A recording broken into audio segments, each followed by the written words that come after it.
It's a distinct privilege to be here tonight in Queens, in the Beth Knesset near Mordechai, for a special lecture that's being hosted by our good friends at Amudim. This organization has taken upon themselves a very difficult task in dealing with a very sensitive topic that most people probably would not want to get their hands dirty with. But the good people at Amudim identified a problem in the community which needs experts and a lot of know-how to navigate, and they rolled up their sleeves and they're really making a difference. Their reputation precedes them. So I was asked, not as a professional, but as a rabbi, to talk about what I guess is, on a more broad spectrum, the relationship of Ben Adam LaHavero, because that's where all these things, when we talk about relationships, it's Ben Adam LaHavero, it's man to his fellow. So I'd like to begin with the first 4 words of Pirkei Avot, which you probably heard. Moshe Kibel Torah Sinai. And that's it. Moshe received the Torah from Sinai. Now talk about a very unimpressive way of starting a book. I mean, who doesn't know that? We learned that in first grade. Moshe Rabbeinu received the Torah from Sinai. Is anybody going to fall off their chair when they hear that? When you open up a book, you try to open up with a punch to catch the listener. When you're making a speech, a rabbi is never supposed to say, the pasuk says. Everybody falls asleep, another guy with a pasuk. And over here, the Mishnah Pirkei Avot starts, Moshe Kibel Torah Sinai, and the reader says, Peshita, it's obvious. There was a great rabbi called Rabbi Obadiah Ben. So he explains why the Mishnah opens up with Moshe Kibel Torah Sinai. And he says, Pirkei Avot is a selection of Mishnayot. What are Mishnayot? Mishnah is synonymous with the word halakha. Anytime you hear the word Mishnah, Mishnah means halakha. And all Mishnayot talk about halachot. So if you want to learn Hilchot Shabbat, don't start with Shulchan Aruch. That's the last book. The first stop is Mishnayot Shabbat. And if you want to learn the laws of marriage, Mishnah Kiddushin. And if you want to learn the laws of the holiday, Mishnah Rosh Hashanah, Mishnah Sukkah, Mishnah Yomah. And we all agree, and it's obvious, where does halakha come from? Halakha comes from Moshe, from Sinai, from God. You can't go to Barnes and Nobles and find a professor that's going to write a book on Hilchot Shabbat because it's not his domain. Halakha is the domain of the divine. However, the Mishnayot in Pirkei Avot do not have any halachot in them. It's a book of ethics. It's a book of conduct. Or as we would say in Hebrew, derech eretz. It teaches you how to behave between you and your fellow. It'll tell you, be patient, don't get angry, give the benefit of the doubt, be hospitable. It'll tell you, be a good friend, be a good neighbor, don't go after jealousy, curb your temptations, don't seek acclaim. These are all in the realm of personality traits, as we call it in the yeshiva, midot. And if you go to Barnes and Nobles, there's a whole section of books that are written on ethics and morality and decency. As a matter of fact, there's a big encyclopedia, the Book of Etiquette, written by Emily Post. And she'll tell you the right thing to do, at least according to her opinion, in every situation of life. Today, there are ethicists in the hospitals that make decisions between right and wrong, how to deal with their fellow, with the patients. Ethical boards. Lest anybody thinks, says Rabbi Obadiah Ben, that these ethics of Pirkei Avot are man-made, like those books. Lest you make that mistake and think that these were ideas that the rabbis themselves professed. They were their own ideas, their own inventions. Says the Rab that just like the halachot of Shabbat and the halachot of Yom Kippur and the halachot of Kiddushin and the law is divine, ethics are also from Sinai. Moshe kibel Torah Sinai. Even this part of Torah comes from Sinai. When God gave the Torah, there was two parts. There was a legislative part, Asur, Mutar, Tameh, Tahor. And then there was another part of the Torah that's just as important. And that's to teach the person how to conduct himself and how to behave. Pirkei Avot is not just a bunch of suggestions or good ideas. Pirkei Avot is just as much of Torah as the rest. It is no less than Hilchot Shabbat and Hilchot Yom Kippurim. The Torah demands from us not only to be a halachic Jew, but to be decent as well. And decency was given at Sinai. And that's why it's a Hidush. When you read it, Moshe Kibel Torah Sinai, even this, yes. And I think it's neglected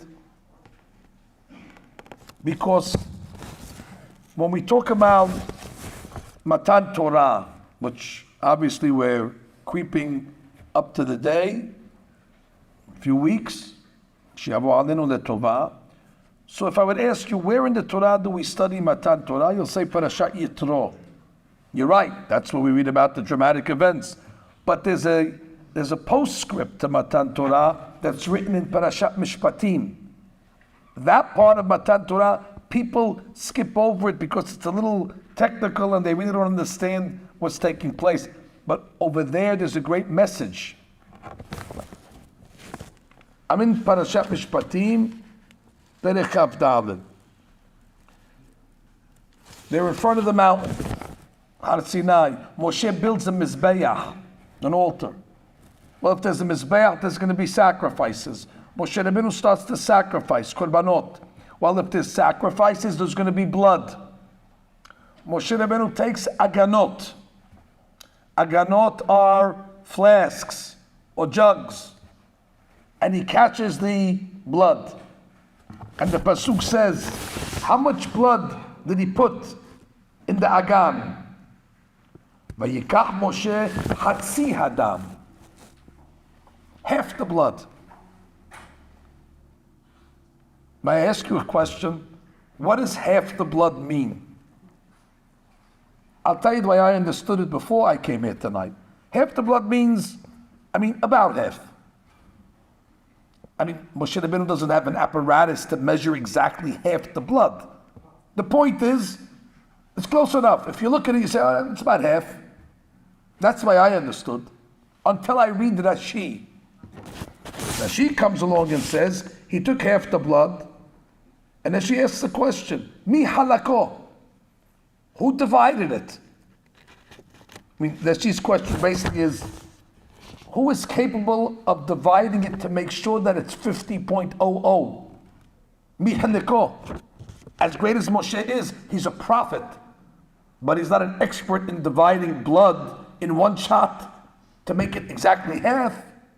Because when the Torah says hatzi, it means hatzi. So who helped him? So that she says a tremendous chidush. Malach ba v'chelko. God sent down an angel from heaven in order to assist Moshe in this great divide. Wow. We talk about angels doing great things that they're definitely qualified for, like destroying Sodom, like healing Abraham. But to send an angel to involve himself in weights and measures, it seems that he's overqualified. Why would God need such a miracle? What's the lesson of the blood in the agan that's 50%? Well, let's see what he did with the blood. It says he took the blood in one agan and he sprinkled it on the Mizbeach, a sprinkling ceremony. And then he took the other half of the blood and he sprinkled it on the people. A strange ceremony indeed. What is the lesson? Why would the Torah tell us such a ceremony pre-Matan Torah? This happened the day before we received the Torah. There was a great rabbi called Rabbi Hutner, Pahad Yitzhak, and he explains, if we were to ask somebody, what makes a person religious? A religious Jew. So the first question we would say, is he Shomer Shabbat? Yes. How many minutes after sunset does he wait? 72 minutes. There you go. That sounds religious to me. And sometimes he even waits 90 minutes. Okay, no more to be asked. If somebody waits 90 minutes for Motzei Shabbat, all the stars are out by then. He's religious. Some people will say, what's his kashrut level? Bet Yosef, Bishul Yisrael Sefaradi, Yashan, he keeps Yashan all year long. Even after Pesach, he keeps Yashan. Okay? Halab Yisrael goes without saying. Very, very carefully, he hasn't eaten a strawberry in 30 years. And this is I'm not saying it's not a barometer to judge religious behavior. It definitely is a barometer. I mean, how should we judge religion? Shabbat, kashrut, and then the next one would be tarat mishpacha. Yes, they go to mikveh, they're careful in the laws. And then if you'd ask the person who's shomer Shabbat 90 minutes, that only eats Bet Yosef Sefaradi, and is very careful on tarat mishpacha, they say, but what type of person is he? Or she? She's a little conceited, she has arrogance, and he's a miser, and he has a little anger streak in him. Okay, but that has nothing to do with religion, that's just personality. But bottom line for the Shadchan, check the box, religion, and he has some personality traits which, who cares anyway, that's not the way we measure. Says Rav Hutner, that's your mistake. And that's why before Matan Torah, Moshe Rabbeinu made an experiment that had to go exactly and precisely perfect. 2 aganot, 50% blood in one and 50 in the other. And what is Moshe teaching the people? 50% of this law is sprinkled on the Mizbeach. That's the laws between man and God. And the other 50% of this law is sprinkled on the people, because the other 50% is man to man. It's a divide right down the middle. Which is more important? They're equal. And you can't be religious if you're not a Shomer Shabbat, and you can't be called religious if you're not a mensch, and you're not a person, and you don't have good personality, and you don't have midot. Because the same God at Sinai that gave us the laws of kashrut is the same law, the same Sinai that gave us the laws of Ben Adam L'Havero. And there isn't a tilt. When God gives us the luchot, it's written in Parashat Ekev, luchot ha'even, but the word luchot is missing a vav. And therefore it can be read luhat, which sounds like one stone. Well, it was 2 stones, but it's written as one. And Rashi says, why? To teach me that both sides were equal, like one stone. Now, I don't think it only means in size, but it means in importance, in priority. The right side of the luchot were the laws between man and God, and the left side were the laws between man and his fellow. And the pasuk says it was one law, they are shaveh. And nobody should think, well, the right side's a little heavier. The ceremonies and the rituals, that's the important part of religion. And the other stuff, whipped cream. It's nice, it's extra. It's a humrah. It's nice, we don't say no, but it's not critical. Wrong. You cannot call yourself a religious Jew if you do not have the midot and the derech eretz and the mutual respect that Pirkei Avot demands of us.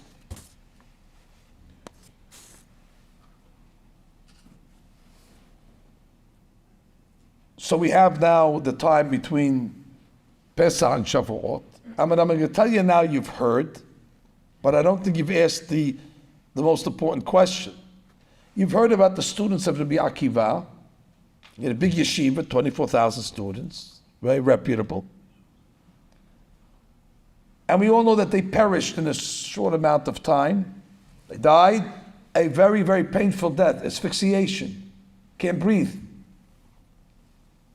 And we all know why they died. We learned it in first grade again. Lo nahagu kavod ze lazeh. Whatever that means, there was a lack of respect. They were great learners. But when it came to mutual respect for each other, there was a deficiency. Far be it from me to judge the students of Rabbi Akiva. And I say it with the greatest respect, but the Gemara says it. So we cannot whitewash away their deficiency. The Gemara says, Lo nahagu kavod ze lazeh. Whatever it means, they didn't tell each other good morning, maybe they were a little rude. However you want to learn lo nahagu kavod, I'll leave that to your imagination. My question is, where do we see in the Torah that if you don't have good people skills, you hayav mitah? Why is that punishable by death? I think we overlook this. We assume, oh yeah, they didn't respect each other, so they died. Where do we see ben adam lahavero is punishable by death? Yes, mehalil Shabbat sekila, but guess what? Not so easy to get a death penalty in our Torah. The Gemara says in Makot that if they killed one person in 70 years, it's a lot, because there's a lot of technicalities how to kill a person. And all of a sudden over here, Ben Adam Lahavero, Lo Nahagu Kavod Ze Lazeh, boom, Makkah, Magefa, 24,000.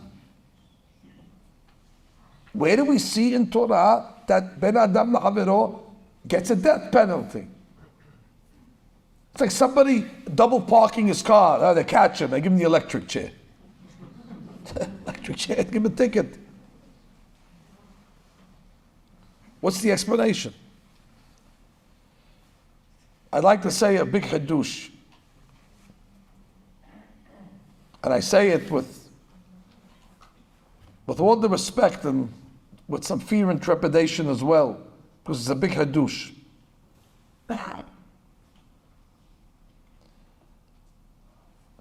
Did you ever hear of a concept that's called shimush tamidei hachamim?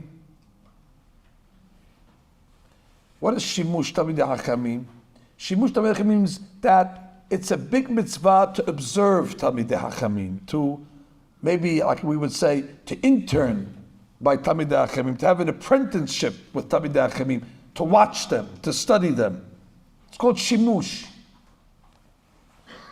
How important is Shimush? The Gemara actually says, Shimusha yoter milimuda. Shimush Talmidei Hachamim is even more important than learning. Now don't believe that for a second. Nothing is more important than learning. Talmud Torah keneged kulam, period.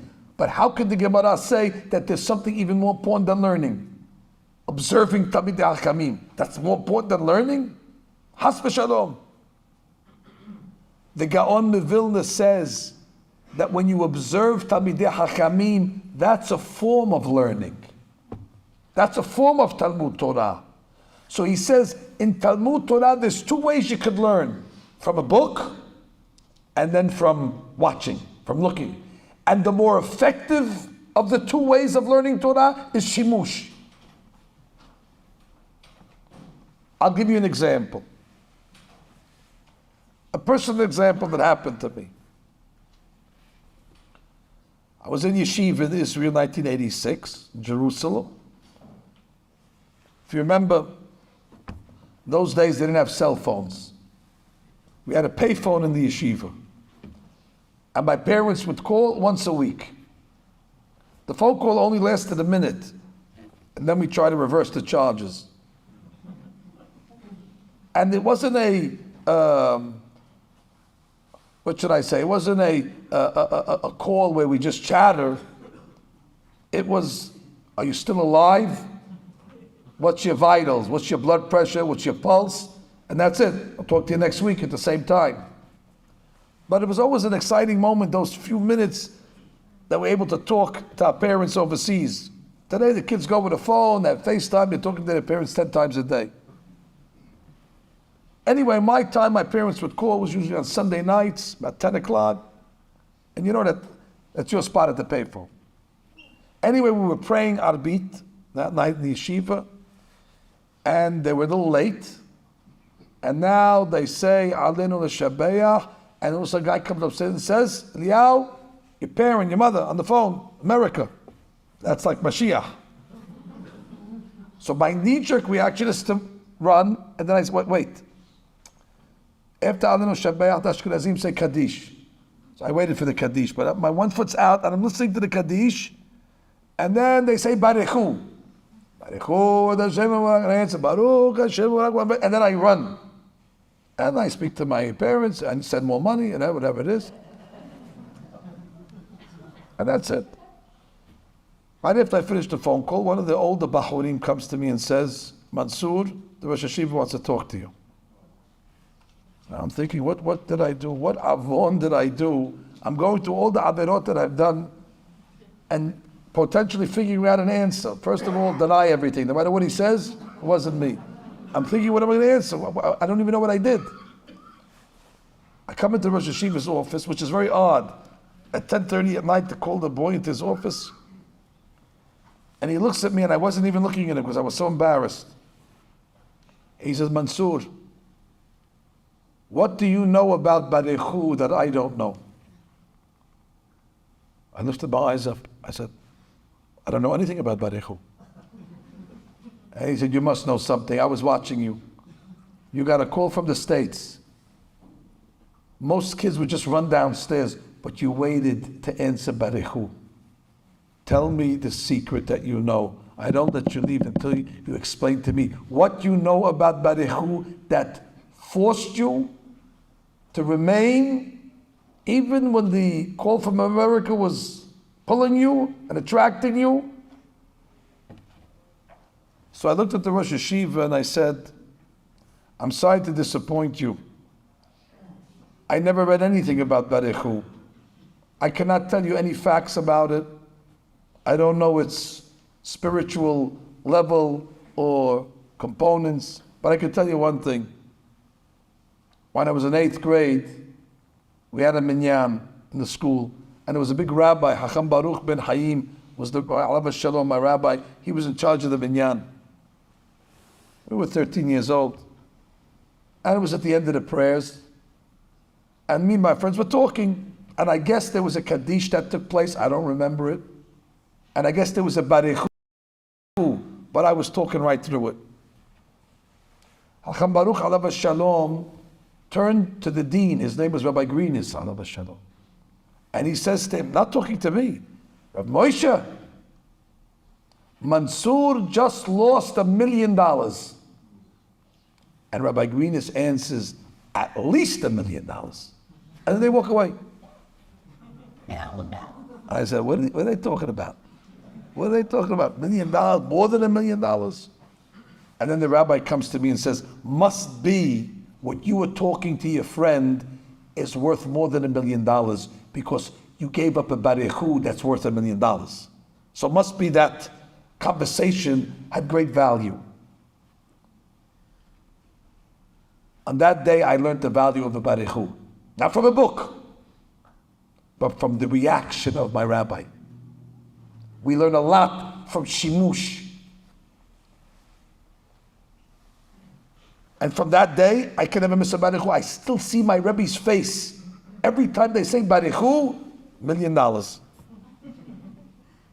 And no matter what happens, I have to answer it. It's not because I learned it. I saw it. I have an advantage. That's called shimush tabidei hachamim.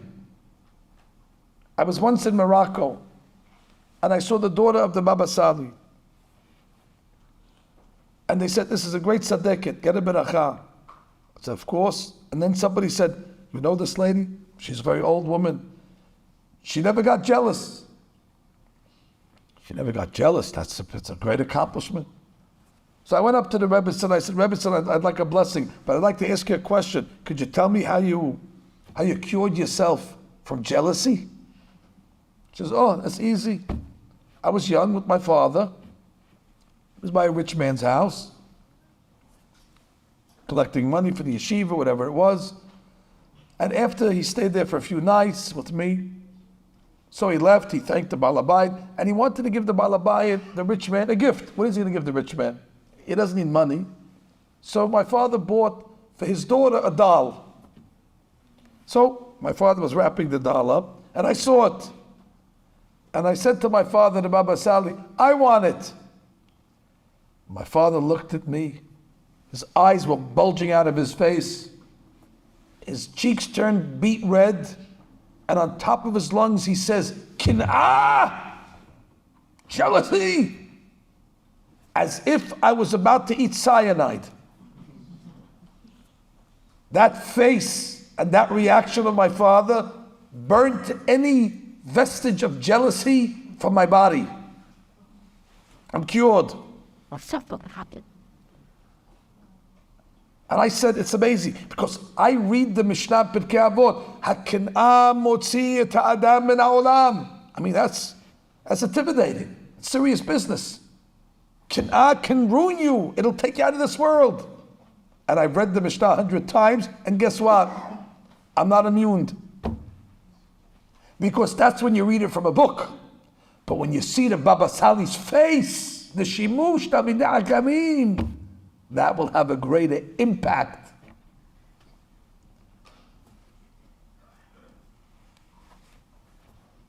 With that introduction, I'd like to present a novel theory. The students of Rabbi Akiva were not just students. They were transmitters. They're called Ba'alei Mesorah. The Torah is given in a tradition, rabbi to student, rabbi to student. And they were in a very key position to be the next transmitters of Torah to the following generation. And as a transmitter of Torah, as a Baal Mesorah, you must be very careful that you present and transmit the Torah as it is, and not, God forbid, present a deficient version or a perverted version. It's a great responsibility.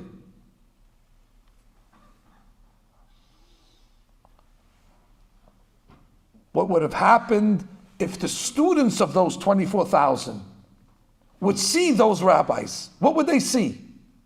They would see diligent learners. They would see matmidim. They would see disciplined students that study around the clock, which is very important.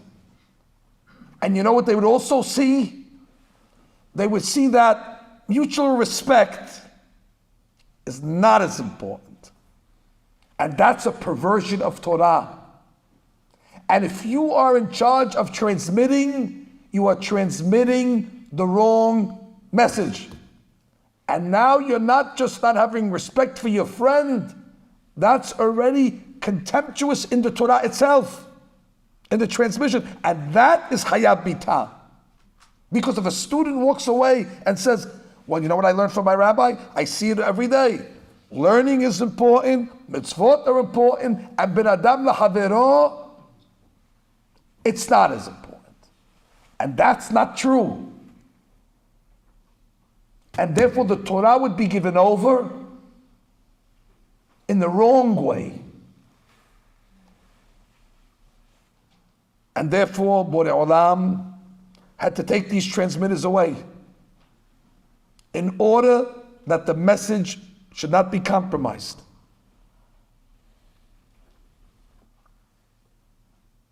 So yes, ben adam lahavero, if you're a transmitter, is punishable by death. Well, I have some good news.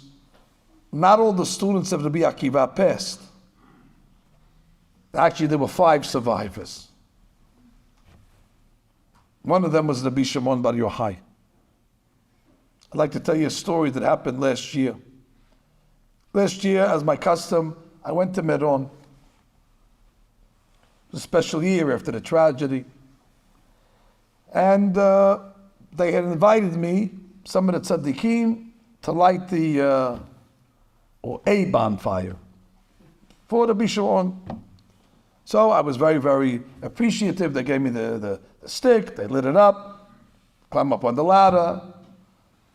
And as I'm about to light, a big tzaddik tells me, hey, wait. What's the reason you're lighting? What's the reason? When in Rome, everybody's lighting bonfires. I don't know. You don't know? You're just lighting? Come back down. And he said, we need you to light with kavanot. I don't know any kavanot of lighting bonfires. Maybe because the Zohar is a fire. Easy one. He said, I will tell you a chidush that I heard from the Yenuka, the great rabbi in Israel. And he said, Rabbi Shimon Bar Yochai is famous in the Talmud for many statements. But one, he said not one time and not 2 times. He repeated it 3 times in different Gemariyot. I have a copy of it here, Gemara Berachot. Rabbi Shimon Bar Yochai said, Noach la'adam, sheyapil atzmo letoch kivshan ha'esh, ve'al yalbin penei habero. A person should rather jump into a fiery furnace and not embarrass his fellow. It is so important to keep the dignity of another person, to keep it in the right esteem. It's important not to hurt and say hurtful words to our fellow, to agonize them. So much so that it's a better option to jump into a fire than embarrass or speak disparagingly against our friend.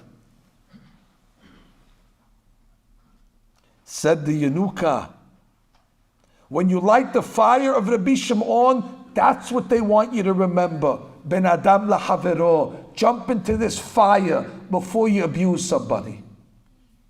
That's what the Torah would rather. Before you choose to abuse somebody in any which way, it's a better option to jump in the fire. Most people that jump in the fire are not coming out, and it's still a better option. That's how serious the crime is. And that's the Midorah of Rabbi Shimon, to remember the fire of Ben Adam lahavero. And I added, and I said, because Rabbi Shimon Bar Yochai now becomes the new transmitter, and he had to undo the 24,000 Shalom Nahagu Kavod Zeh Lazeh that were giving a mismessage, a wrong message. Rabbi Shimon Bar Yochai had to say, yes, of course, Torah, Kabbalah, Zohar, Halachot, but don't forget, it's a 50-50 law. Moshe Kibel Torah B'Sinai, he received both parts. We sprinkle half the blood on the Mizbeach and half the blood on the people. And nobody should think that you could call yourself religious if you're just a ceremonial or a ritual Jew.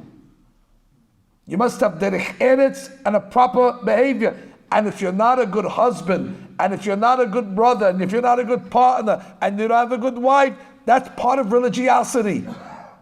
No matter when you finish Shabbat, and no matter how kosher your kitchen is, you're missing a very integral part of Judaism. I get calls from shadchanim from time to time, or from parents that want to get their kids married. A mother calls me up, Rabbi Mansour, can I talk to you about my daughter? Yes, of course. She's so-and-so, she's so-and-so, she reads the old Hallel on her daughter with a berakah. I said, okay, fine. Sounds like a very, very exceptional girl. So now can I tell the Rav what I'm looking for? Yeah, fine. We want a boy who any question she asks him in halakha, he'll know the answer. I said, listen, Chama v'ja'ala Shalom, he passed away already, so. But can I ask you a question? Where did you get this barometer of that's what makes a good husband, that he's able to answer every question in halakha? So you don't care if he has a short temper, you don't care if he talks not nice, you don't care how he treats your daughter, you just care that he gets the right answers for the halakha questions. So why don't you marry a computer? But that's the perversion that we have today in Torah. Because we're so corrupted in thinking that that's what a Ben Torah is. He knows everything. At 22 years old, no less. But is he a good person? Is he a proper person? That's an extra. That's nice. There's a famous Hadush from Rabbi Hillel Salanta when he talks about the pasuk in the Torah that talks about a parent giving over his daughter in marriage. There's a pasuk like that a father gives over his daughter in marriage. In the old days it was very customary. So it says, the father's talking, Et biti natati la ish hazeh. I gave my daughter to this ish. Salanta says, wow, ish it's a generic word. We would expect the Torah to say, Et biti natati la hacham hazeh. Don't you want a son-in-law who's a hacham? Et biti natati la tzaddik hazeh, la hasid hazeh, la kadosh hazeh. No, et biti natati la ish hazeh. Says Rabbi Salanta, you know what an ish is? He might not be a hacham, and he might not be the biggest tzaddik or the hasid, but an ish is a mensch.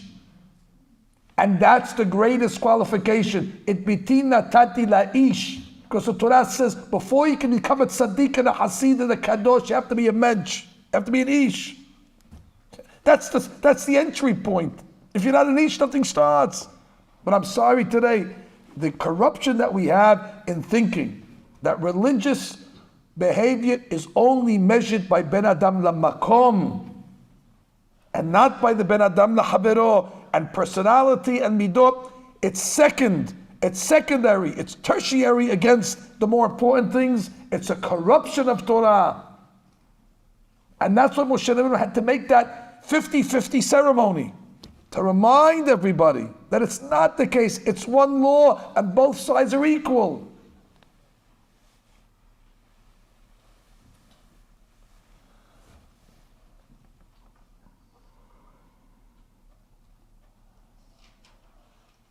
We're coming to the holiday of Shavuot, and we read a book on Shavuot, the Gilat Ruth. I asked the question, actually somebody came to me from the shul a few weeks ago, one of the men. Rabbi Mansour, quick answer. Could you just remind me, why do we read Megillat Ruth on Shavuot? I said, it's an easy one. Bring me the book. It's only 4 chapters. I said, for sure it has to say the word Shavuot in there somewhere. So I just very quickly, I'm looking. I'm sorry to tell you, I didn't find the word Shavuot once. I said, but for sure there's Har Sinai. I squeezed it again. No Har Sinai, no Shavuot, no 10 Commandments, no cheesecake, no nothing. And then I started to question myself. Yeah, it's a great story, don't get me wrong. It's a great story. But why does that become the story of Shavuot? So some say because it happened around Shavuot time. So it's like the season. It was a seasonal story. So therefore, all right, Ketzir Hitim, Ketzir Seorim, Shavuot time. All right, nice answer. Some say, well, it's the story of the birth of King David, and King David was born on Shavuot. So therefore, which is interesting, that answer. So really, it's not the story of Ruth. Actually, we read the whole book for the last pasuk, and it sounds like the first 4 chapters is just to get us to the last word, David. And there it is. Okay, that's the book. Although we call it Megillat Ruth, but it's really not about Ruth, it's about David. All right, it's a nice answer. But then I looked in the Midrash and I found something incredible. Amar Rab Ze'ira, Megillah zu, Eriba lo tum'a velo tahora, lo isur velo heter. You have to look pretty hard in Megillat Ruth to try to find any halachot. It's not a book of legislation. It's a story.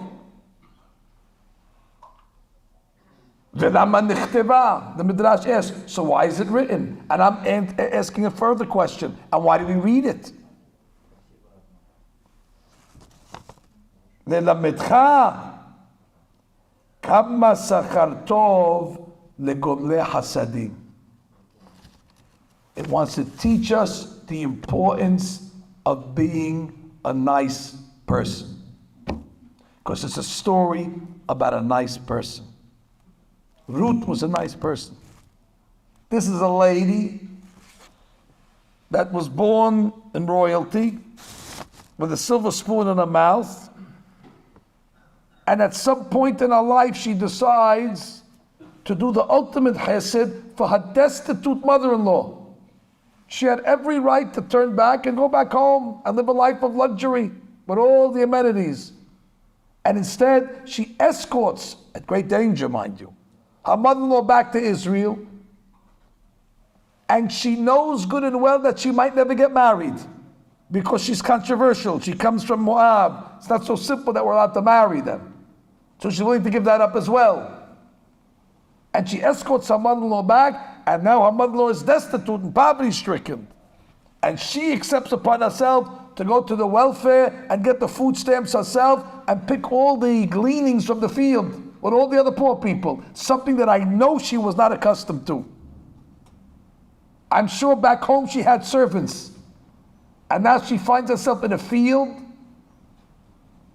with the paupers of the time fighting for a few kernels of barley and wheat. All what? Nice to her mother-in-law. And then eventually we talk about she has a baby. And the Megillah says, when the neighbors saw that Ruth had a baby, they said, Yulad ben Naomi. Naomi had a baby. That's not true. But the Gemara says that she had so much love for her mother-in-law, and her mother-in-law lost 2 children, and she probably had a craving, like every lady does, to raise a child. So she gave the child to Naomi to share in the rearing of this child, to give her the pleasure. So the neighbor said, look, Naomi had a baby. She's a mother again.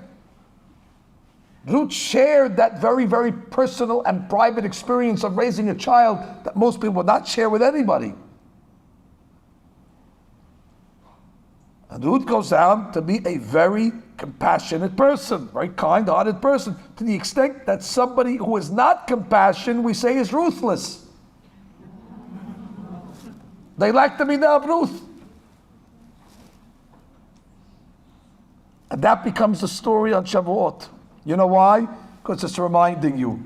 Yes, you must keep all the halachot, tum'ah, betara, isur, ve'eter. But don't forget, the Torah demands from you to be a nice person. That's part of Torah. There's a nice person clause. And therefore, read the story of Ruth. On Shavuot, there cannot be a more pertinent story, because this is the part that the people are they're going to neglect. The other part, Moshe Kibet Torah Sinai, they know the other part is from Sinai, but they know that this part is just as much, and therefore it has to reinforce it. The Ben Adam Lahavero.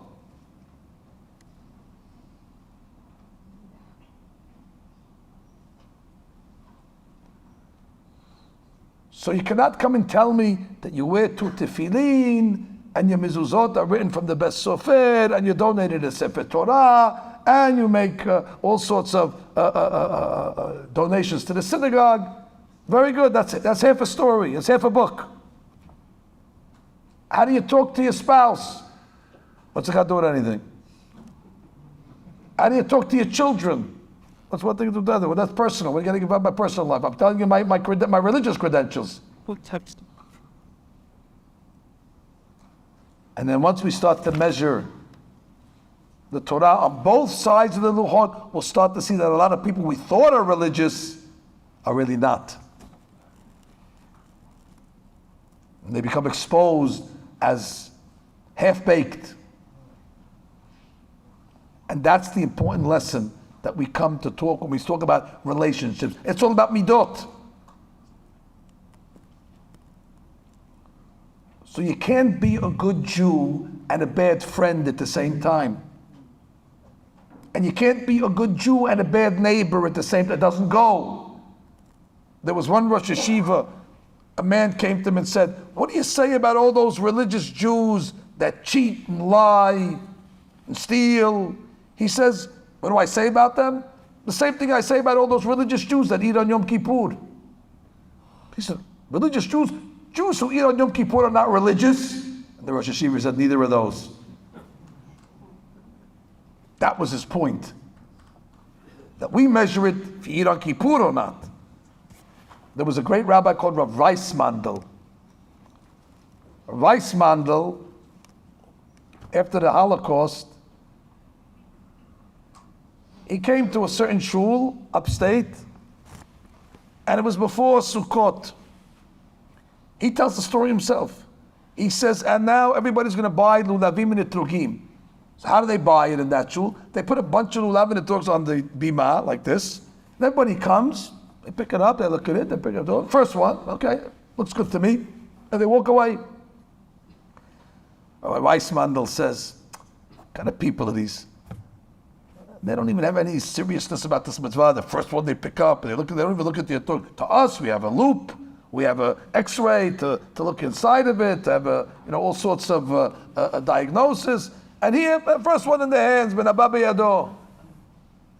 So he says, in my mind, I didn't judge them so favorably. Anyway, the next day is the first day of the holiday. So what happens? They had a custom in that shul that they would invite a special hazan to lead the Hallel. So I'm sitting next to this guy, he says, and they come to him, the Gabbai, please, we'd like you to honor the congregation by reciting the Hallel.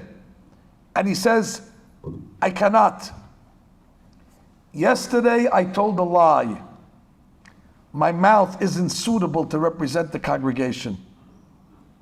Rav Weissmandel said, these are the real Jews. He says, they take lulav and etrog, but they're all so careful. They're all so careful that they tell the truth and that they're honest. And so much so that a man cannot be the hazan because he feels his mouth is unworthy. He says, I might have judged these people wrong. These are balanced people. I was only judging them because of the way they perfunctorily take a lulav and etrog casually. But these people are actually deep. They're very careful also on midot and personality. And that's the lesson that I say tonight. There is no greater preparation for Shavuot than, of course, to be halachic Jews. Far be it from me to minimize the halakha standpoint. And I know the risk of such a derasha to many people who are not so halachically religious. And they hear this, you see? As if this speech gives them a heter to be a mehalel Shabbat so long as they're a nice guy. And that's not the case. Because again, you need both halves. And if you're just a nice guy and you're eating the nevilot u'trefot, you got the same problem. But I'm talking to religious Jews that are halachic Jews. We're talking to people that are modest, that are kovei ha'itim la Torah. That's not our issue. By and large, we keep halakha, or we want to keep halakha. We understand the importance of it. It is us that need to be reminded that Noach le'adam sheyapil atzmo letoch kivshan ha'esh ve'al yalbin penei havero. People are sensitive. People are fragile, more than a piece of lali glass. And therefore we have to treat our fellow with white gloves. And so much so that it is a better option to jump into the fire of Rabbi Shimon just to preserve the dignity of a fellow Jew. Ruth is read on Shavuot not because of any halachic consideration, but because she was gomelet chesed. She had a good relationship with her mother-in-law, which is a challenge under any situation, let alone the situation of Ruth and Naomi. And it's reminding you, this is the way the Torah wants you to look. You have to look like these people. They were religious on both fronts. The bloods must be sprinkled on the Mizbeach, and the bloods must be sprinkled on the people. Our Torah is a Torah of Ben Adam LaBakom as well as Ben Adam LaHabero. Thank you very much.